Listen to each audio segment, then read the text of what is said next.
Thank you so much, Alexander. This is an exciting opportunity. Ruanda and I are so happy to be here at OLC Ideate.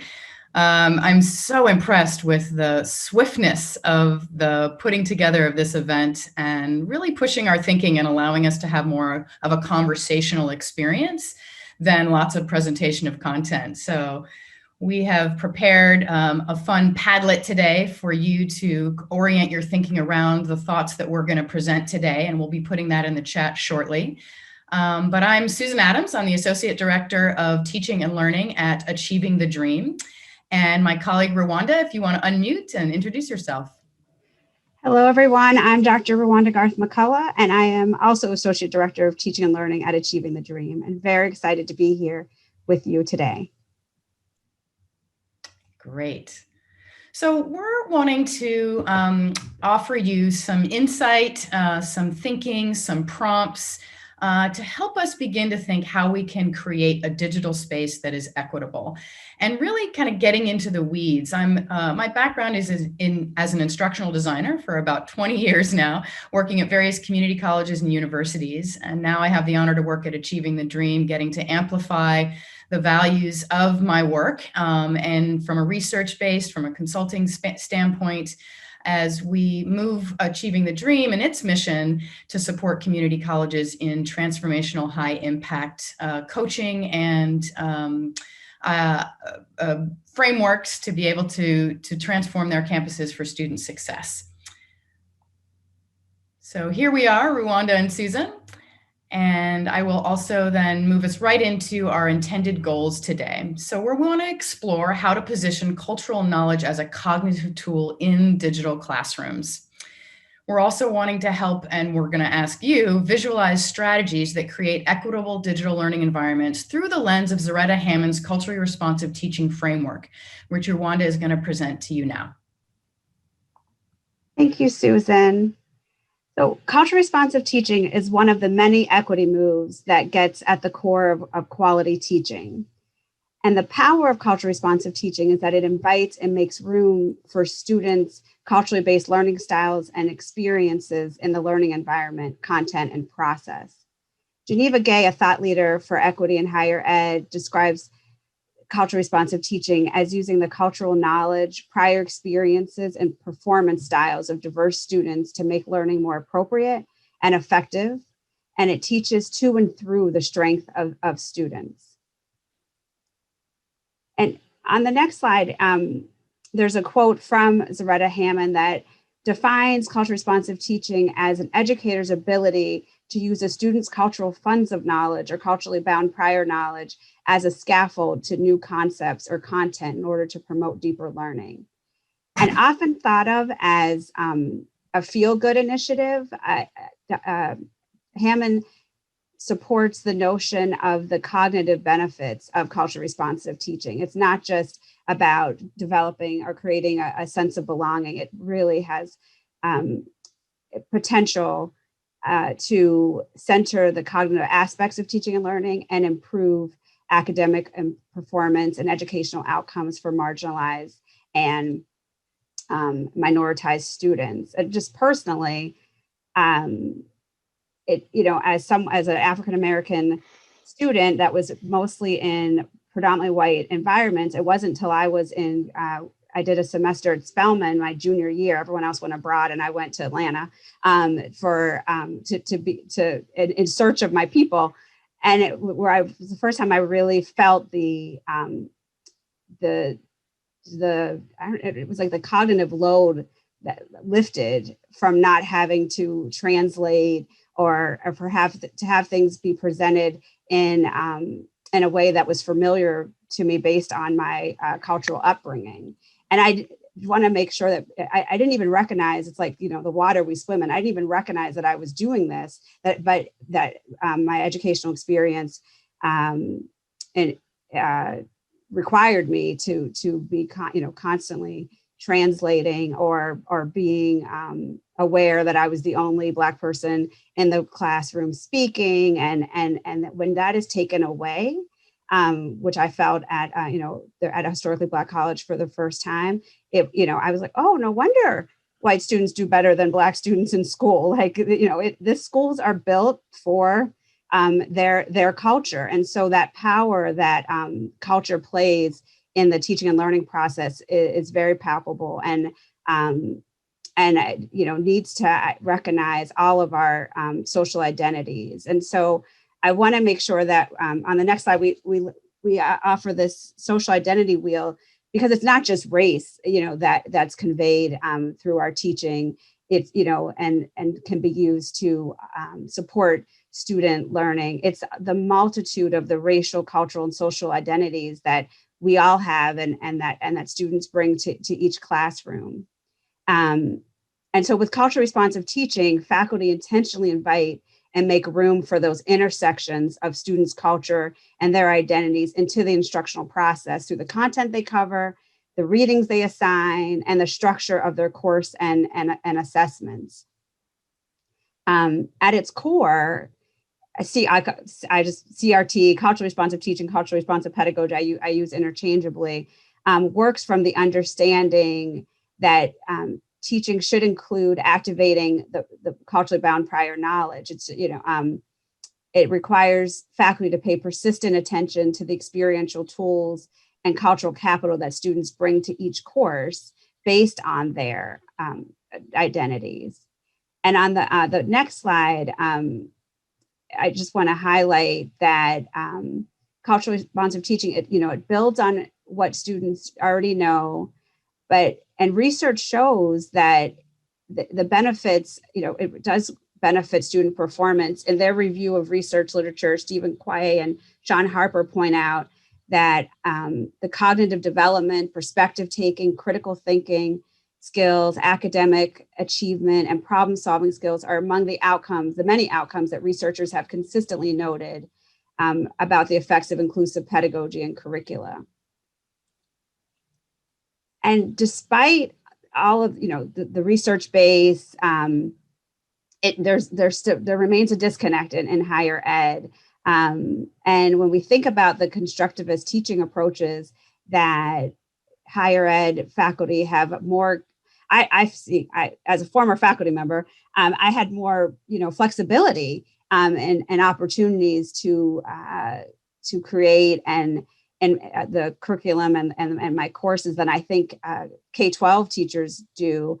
But yet K-12 is way ahead of higher ed in terms of operationalizing culturally responsive teaching and really seeing the benefits. But in this moment, you were just speaking in the former salon, this is a moment.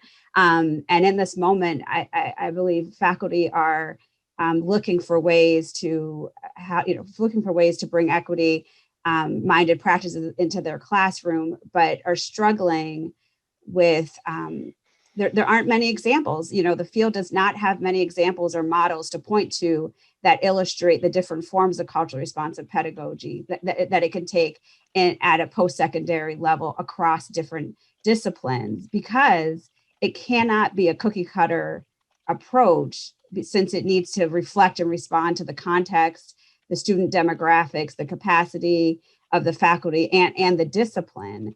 And so I know Susan and I do many presentations on culture responsive practices, and there's a need or these requests that it's like, teach my faculty to teach culture responsibly, and it's it needs to take a more independent, individualized consultation approach to really be effective. And so I struggle with I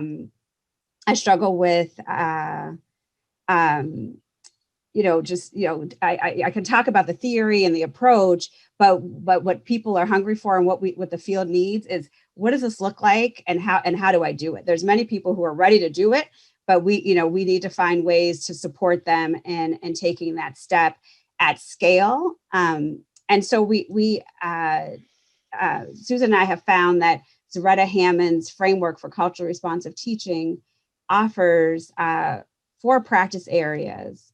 And so you can see it on the next slide that they serve as a guide to operationalize culture responsive teaching.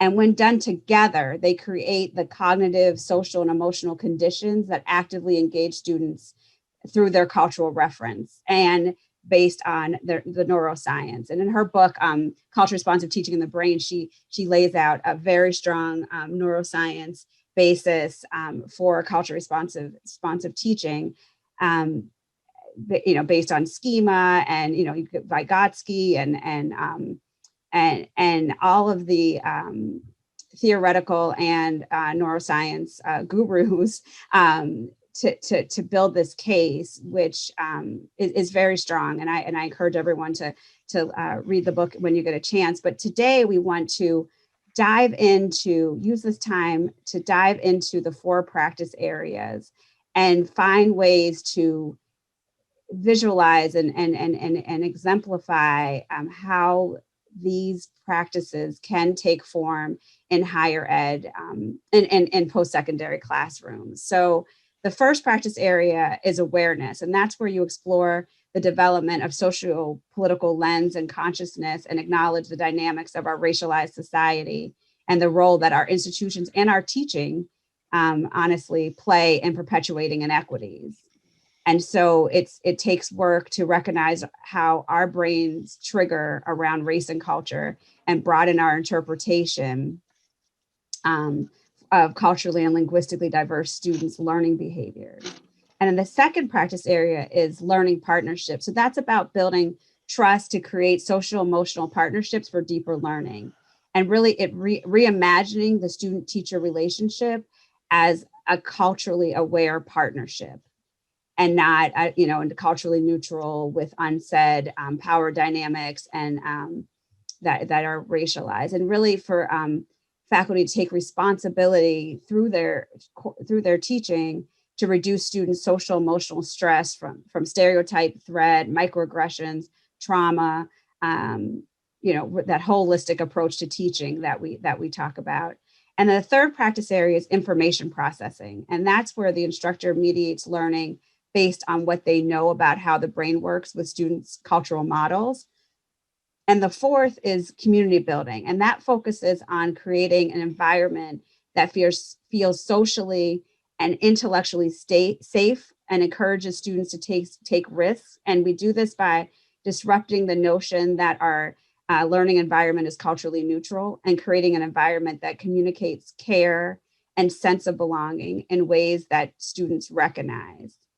So now I'll turn it back to Susan to introduce our Ideate activity, where we're going to invite you into our challenge of supporting faculty to operationalize these practice areas. So great, Ruanda. Thank you so much for grounding us in this and helping us orient around these 4 quadrants. What we've done here, and I'm going to ask Maddie to put this in the chat, to have us go to this Padlet. And actually, I'm going to need to put this on my screen too, so I can watch what emerges here. We took some of the bullet points from the 4 quadrants. We picked the ones that we think would be the most relevant to thinking through the digital learning spaces that we all are inhabiting, supporting people that are creating them. And begin to visualize how the elements we chose from Zaretta Hammond's culturally responsive teaching framework could play out. And so what you'll notice in the Padlet, and let me actually get to it myself here, that I've created 4 columns that represent the 4 quadrants. So you'll see awareness, learning partnerships, information processing, and then community of learners and learner environment. And then underneath each one of those is what I call a card within the Padlet that allows you to comment to each card. So each element is represented there, and we invite you to comment on how this might actually have played out in your practice, how you might plan to implement this in your practice, and where this might be playing out in your thinking, right? So we are in a moment and kind of understanding, how are we going to do this? Where might there be some exemplars? What are some strategies that you, at maybe even an administrative level, have begun to think about these elements pertaining to these digital environments we're wanting to create? So we're going to give you about 10 minutes. We'll check in. We're going to see about 5 to 8 minutes here. And we do have time to go to 10 minutes to focus in on, that's right, Ruanda, you just reminded me. We're going to focus in on awareness and learning partnerships. So stupid. Zoom is. Am I not on? So let's go and focus in on just 2 columns. The first 2 columns, awareness and learning partnerships. Then we'll come back and have a large group discussion about those 2. Then we're going to go to the next 2 columns, information processing and community of learners.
Going to give you about 2 to 3 more minutes, and I'm just loving what's being added here. Thanks everyone so much for your participation.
Okay, Ruanda, do you think we're ready to come back?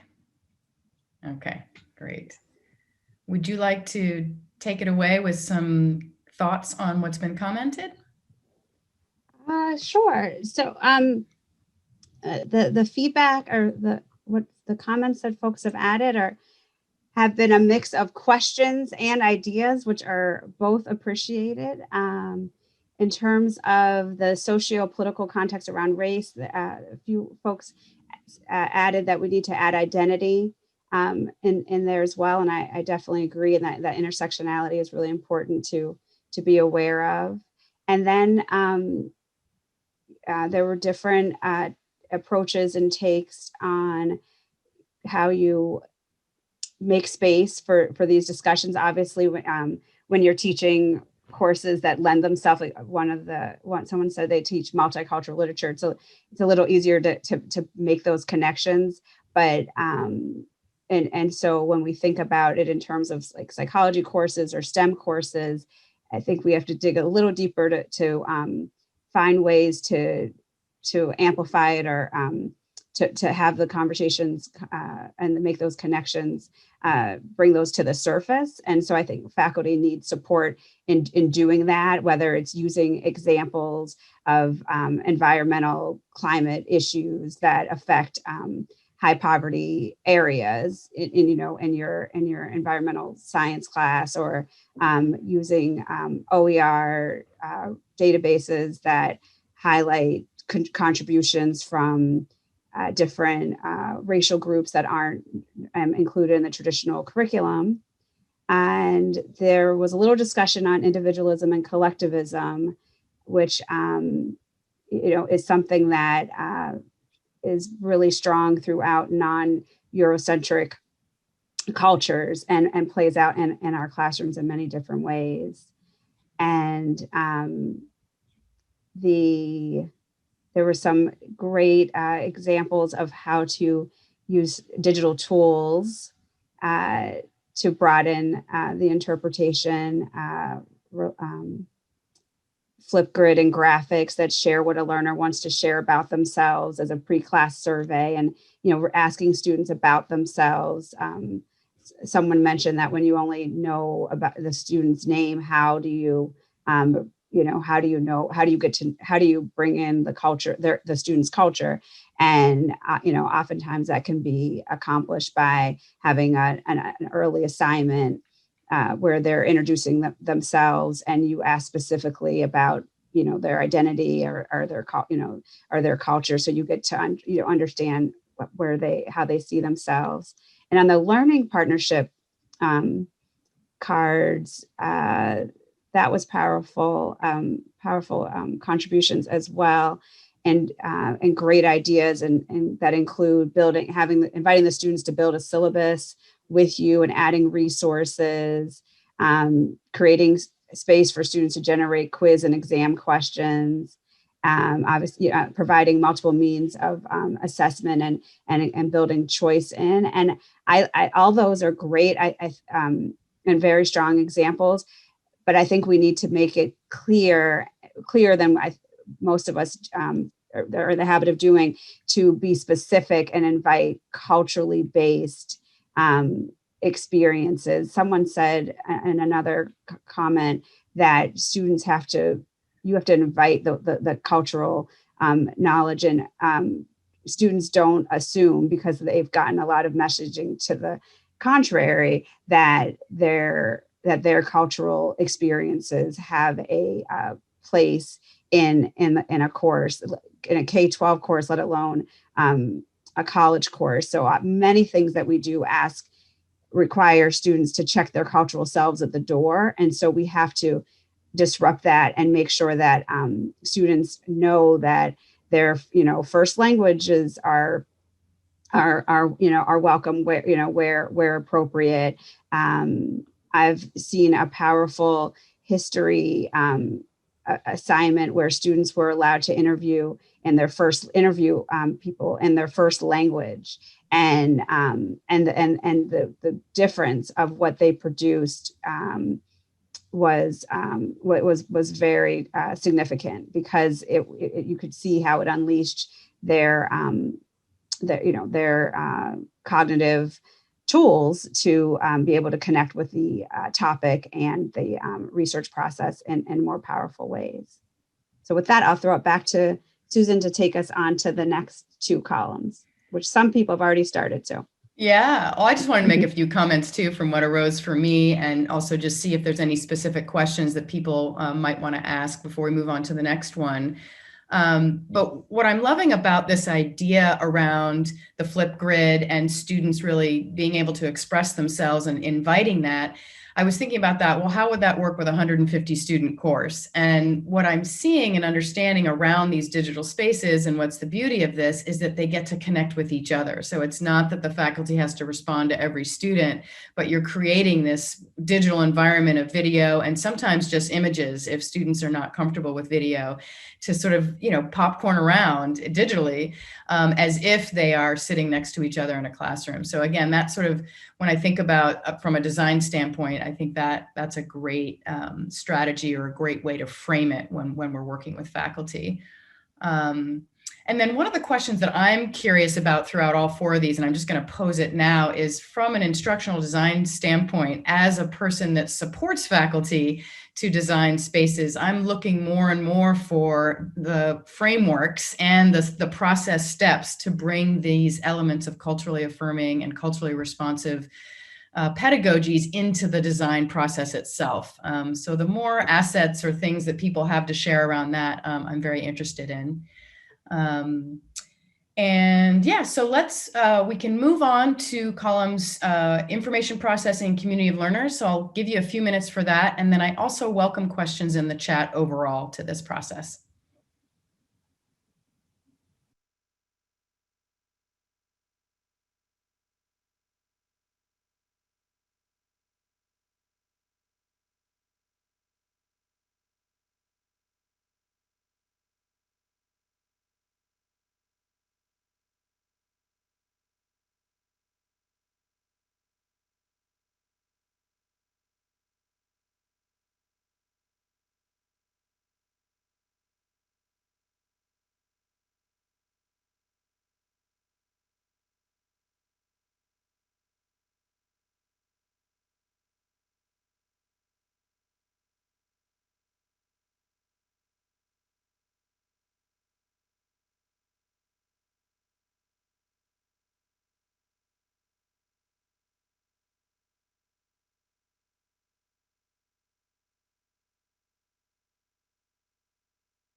Okay, I think we'll bring it back to the larger group discussion. Wow, this is so, I haven't done this in a while with Padlet, and it's just capturing such beautiful ideas and thoughts and questions and responses to each other. And again, I just want to thank everyone for their thoughtfulness and even grace in this conversation that's digital. Ruanda, would you like to make some comments? Sure. So in the information processing, there were really powerful ideas of how to create and invite more discussion from students, either inside and outside of the classroom, that will provide more opportunities for the connections to be made with the content and their lived experiences. I had to chuckle when someone said in the online environment, students sometimes overshare and need support to make those connections with their with the content. And I think that is right on. The issue isn't that that they're oversharing. It's that they sometimes need support and the academic language to make those connections, which will support their processing. And there was another card, allocate time to reinforce vital information so that it sticks. And I think we often feel even more compressed and stressed in condensed terms. The 14-week semester is slowly going away, and especially with community colleges, they're playing a lot with condensed terms. So that I'm sensing that pressure to how do you make time and space for all of these things when our time is shorter, and you're trying to cover the material. And I definitely know that's a real pressure, and oftentimes a reason why folks feel like I don't have time to also now include cultural connections or culturally, or assess their prior knowledge, or things that really make a difference. So we want to find ways that make it efficient and palpable feasible for faculty to take on these practices. On the community of learners and learner environment, I appreciated the honest, sense of, oftentimes what we ask students to do, we even struggle to do in our own professional learning experiences, like keeping the camera off and I'm keeping the camera on and not being distracted. And so I think it's really important when we think about that flexibility that we need, especially in this moment, is to make sure we're not, placing demands on students that we know that are difficult for us to maintain. And and so I'll send it back over to Susan if you see other things you want to highlight. Yeah, I'm really noticing, and I guess I want to open it up to anyone to unmute to ask questions that may not have been covered. There's a lot here, but if there's a burning question, we welcome that to come in. But before we get to that, I guess I'm noticing in the chat and really curious more and more about, Angela's question at the beginning, are there exemplars? Do we have exemplars here, specifically in digital spaces? And I think the answer is we're hopeful that that's coming, but that it's really not here yet, unless those in the room, and I think we are seeing we've got some strong leadership and some strong ideas that are emerging from this Padlet that people are already doing. Obviously showcasing this and being able to find it as quote exemplar is still emerging. But any thoughts to that end is also welcome. Can I jump into with just a shameless plug for Every Learner Everywhere and how Achieving the Dream and OLC I guess it would be 10 other network partners if I do my math correctly. I'm a linguistics gal. We're constantly looking for ways that we can be more impactful and look at the sustainability of our efforts here, not just as a checklist or a one and done, but how are we helping people with process and practice over time. And if any of you are compelled to join in on this work that we're doing, I mean, I think that this is a great sort of time and a call to action, particularly around the charter document that we're working in for this event. So we're explicitly saying, what is the work that we should be doing right now? And we take it very seriously, all of the ideas that are given there, because we want to put them into action. And if, creating space and room for us to have exemplars so that we can move away from what Ruanda had mentioned earlier of just, this cannot be a cookie cutter solution. We have to have the dimensions of diversity in terms of the solutions that we're offering to best meet the needs of students. If this is something that we want to do collectively, then I would say, please, help us to amplify that. And if you want to be a part of that work too, either as sharing exemplars of your own or creating process, systems, environments that can house these exemplars, that can have us annotate them, to reflect on them, to talk about them, and best of all, iterate upon them. We have the room, the latitude, and the bandwidth to do that. So no formal invitation coming. This is definitely the invite and the call to action. And I'll say that I have learned so much in the very short time that I've been working with my friends at ATD, with Susan and actually the entire team over there, and a lot of the other partners within ELE. So as much as we can bring y'all into that community, we would really, really like to do that. So shameless plug over. And I want to refocus back on the initial question that you had asked, Susan, of do people have actual things that they're seeing in terms of exemplars, either in things or work that they've done, or how can they contribute the work of others that has been out there that they've noticed too. And Angela, we did get one chat request to get some more information about how to sign up if you want to become more involved in that community. So that's something we might be able to take as an action item to share out with our group, with this community, how to connect with that one as time goes on. Maddie and I will talk a little bit this when we get to the chartering process, because there are distinct ways that we'll have you enter in and do that work so that it's meaningful and impactful. It's both a big and a small network. So getting you into the right spot, there's not an easy, quick answer or a bit.ly link or something that I can serve out to you. But as part of the chartering process, we'll talk about that more deeply. And then Glenna had a comment too about confused about the different areas of the charter. Totally fine. And we're going to actually, I think it's 3 sessions from now, we're going to spend time digging into the charter specifically. So you can either come to that live or watch it back, and then we'll go through how you can contribute to each of those pieces. Yeah. And Maddie, just a plug to what Maddie just put in the chat too, that if you're just like, yep, I want to be a part of this and I want more information, that bottom part about the working group with the charter is the best place to do it right now. The simplest, I'll say. Not the best, but the simplest. Yes, I want to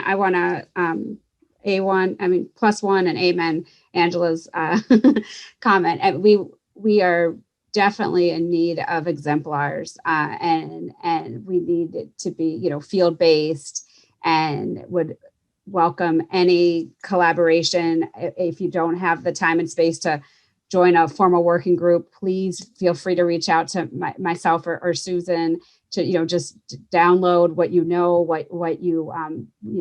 see. Or I'm very interested in doing like a landscape analysis of best practices and racial equity in digital learning space, and I'm working to connect with our other Every Learner Everywhere partners to join me in that effort, and would welcome any collaboration.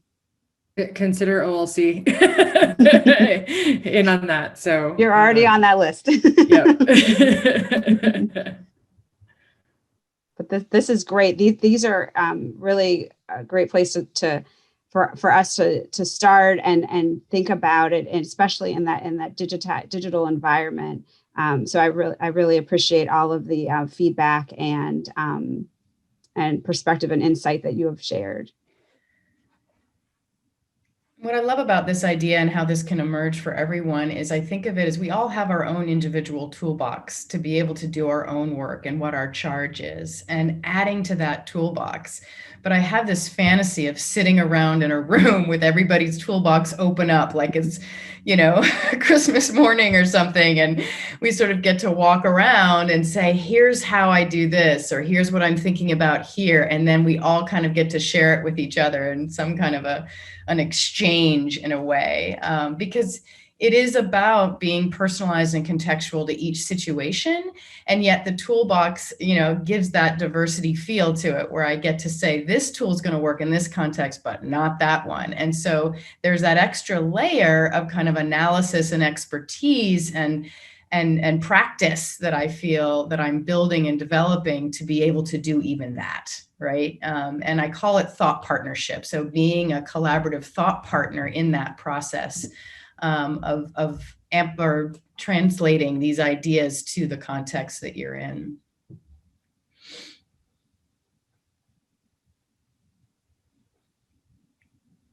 Go ahead. Oh, sorry. Go ahead, Ruanda. Susan. Yeah. No, go ahead, Susan. I was gonna close us out. But go ahead. You.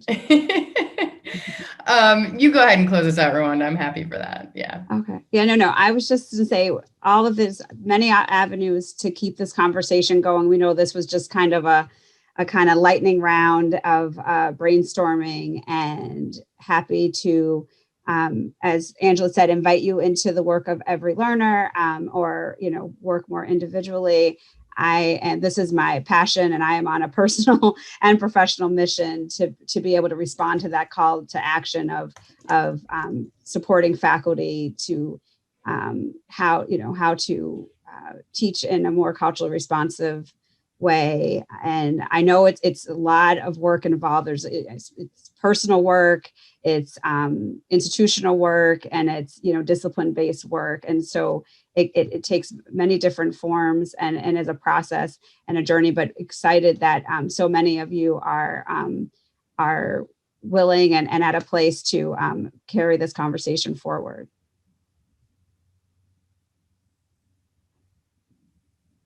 Yes, Karen, I agree. We can do this.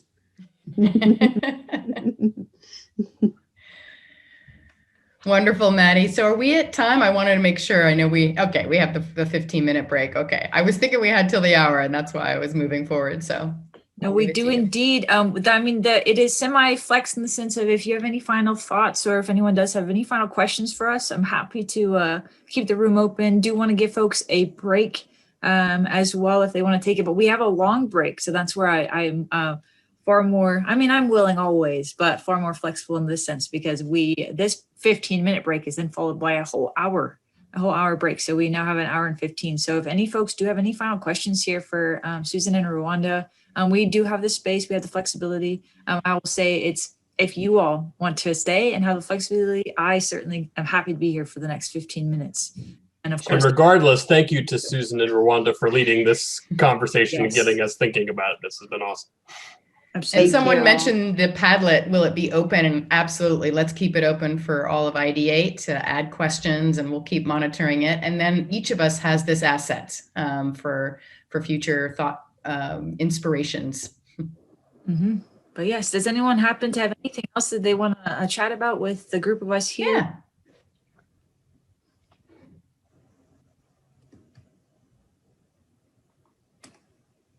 Standard teacher pause. Rolando said recommendations on how to get faculty to. I'm sorry, it's taking me a long time to respond, to write it down, but I was thinking about what recommendations could you give to get the faculty to become more culturally aware and adopt these practices when they are not as exposed to diverse cultures as one would like, and try to avoid having them act on assumptions that might be wrong about those cultures. How would you tackle that? Great question. Very loaded question. Thank you, Rolando. This is the work, right? It's taking working with the willing that aren't as exposed. And there's multiple ways. A lot of times it's, that people have found a great success with the implicit bias, like just, bringing folks into the conversation to look at themselves and recognize, that they are cultural beings and we operate in a cultural space. I find it most, and I guess the way I approach it is to work with faculty, but not on their own practice, like have them assess other practices. So we do this equitized syllabi workshop where we potentially use someone else's syllabus. And so they can see, how the rules and the expectations, and what changes need to be made to make it more, to validate students more, to welcome students more. This is all from Ben Simone's syllabi review protocol. But instead of saying like, let's look at your practice and what are you doing? It's like, just kind of take a more external approach is useful, as well as working faculty through assessing their culture, their curriculum, to see where how culture responsive it is. And for that, I use this tool from NYU Steinhardt. There's a culturally responsive curriculum scorecard, and it is it's written for K-12 and mostly English, but I've adapted it, and I'm happy to share it out. I've adapted it to be a little more applicable to higher ed and non-English humanities-based curriculum. And so it's kind of just taking them step by step through a process. What I feel that most institutions do, Karen just mentioned about leadership, is we make this work optional.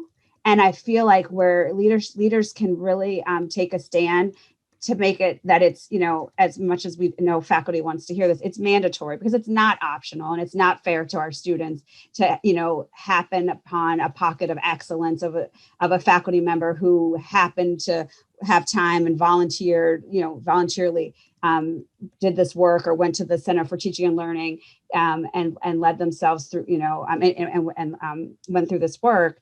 And so there's some institutions like Community College of Baltimore County that have taken on to make sure that all of their faculty, I think they have 90% of their faculty are trained in culture responsive teaching. And so it takes some of those bold policies to, to really reinforce that the need. And I also think that that whatever we offer for faculty needs to be differentiated, because there's some faculty who are just further along in this equity journey, and it's not fair to them to always attend a diversity 101.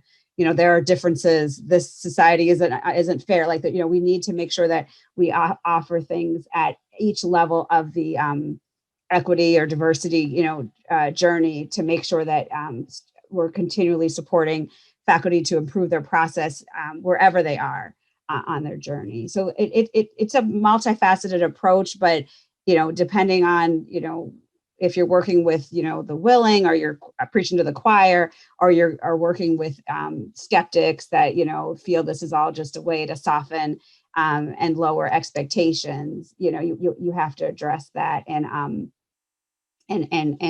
your approach. But I just think it takes multiple avenues and access points to capture the most people. I hope that answered your question, Rolanda.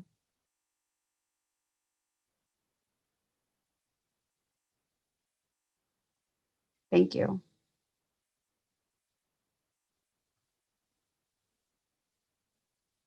And it often helps to have external, not that I'm plugging for ATD services, but I think that a lot of times institutions bring us in because that's easier than the Center for Teaching and Learning professionals to, work with their colleagues. If you have an external voice, or, and there's many shops that do this work, Pro Inspire, Race Forward, but they're expensive. And so, to scale it, it's important that, they use a train the trainer model with your CTL professionals, but I think sometimes it is helpful to have an external entity lead those conversations sometimes.